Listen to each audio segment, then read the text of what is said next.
A gente fala agora aqui na Jovem Pan sobre um assunto que vem dando o que falar na corrida eleitoral, a diferença salarial entre homens e mulheres. Vários candidatos têm tocado nessa questão, apresentado propostas em relação a isso.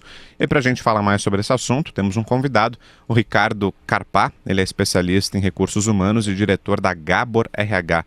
Como vai, Ricardo? Obrigado pela participação. Prazer falar com você. Eu que agradeço, o prazer é sempre meu falar com os ouvintes da Jovem Pan.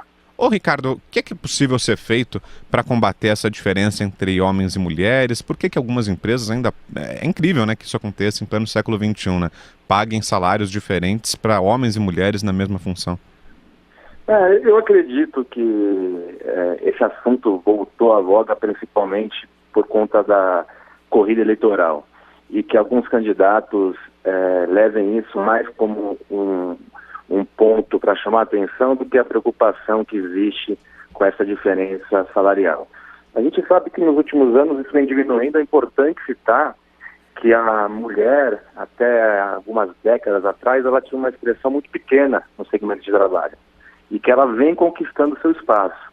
Então, as análises, as pesquisas que são realizadas, embora identifiquem uma diferenciação salarial entre homens e mulheres, ela década a década, ano a ano, ela identifica uma diminuição e provavelmente nos próximos anos, ou talvez na próxima década, isso já deve estar equiparado. Pois é, e alguns candidatos falaram sobre fiscalização, porque de fato a legislação brasileira já tem algumas medidas aí, né, para essa reparação salarial, para essa equiparação entre os salários dos homens e das mulheres, mas alguns candidatos ainda falam em reforçar a fiscalização, ou seja, ficar no pé das empresas para garantir que elas paguem de fato o mesmo valor. É isso que falta, Ricardo, um avanço na fiscalização? Eu discordo quando se fala em fiscalização ou na intervenção do Estado para equiparação salarial entre homens e mulheres. O que deve existir é o cumprimento da CLT. E a CLT ela fala de isonomia de valores para quem realiza trabalhos similares, ou trabalhos iguais, ou trabalhos que sejam do mesmo cargo ou da mesma especificação. Independente de ser entre homens e homens, ou qualquer tipo de situação que a gente pode levar à exclusão por gênero.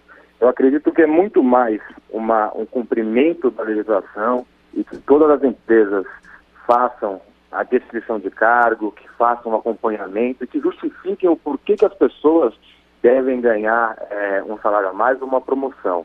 Eu acredito que é uma injustiça de uma mulher que ganha menos que um homem por algum motivo, pelo preconceito que possa existir, embora eu acredito que seja muito pequeno hoje, de igual valia a de uma mulher que ganha mais que um homem porque aquela mulher pode ter uma amizade com o seu superior. Então, o que deve ser feito, o que o governo deve fiscalizar é o que todos que tenham a mesma função, que façam a mesma tarefa, ganhem salários iguais. E que não tenha nenhum tipo de privilégio e preconceito, como no caso, homens e mulheres. Pois é, esse fenômeno está mais restrito a algumas áreas, Ricardo, esse pagamento de valores diferentes para homens e mulheres, ou não? É um fenômeno generalizado? Como você disse no começo, é uma questão que tem sido aos poucos sanada, né? Aos poucos a gente vê algum avanço nesse sentido, né? Nessa equiparação, mas ainda acontece, né? E em que setores isso seria mais comum? Não é da questão de setores. O que a gente pode citar é a questão de cargos. Cargos gerenciais, os diretores, a maioria desses cargos são ocupados por homens e a maioria dos cargos que as mulheres ocupam acabam ainda tendo um salário um pouco menor. Mas eu acredito que isso também seja uma particularidade de como a sociedade vive hoje. Então, a mulher, na maioria dos casos, ela privilegia a família.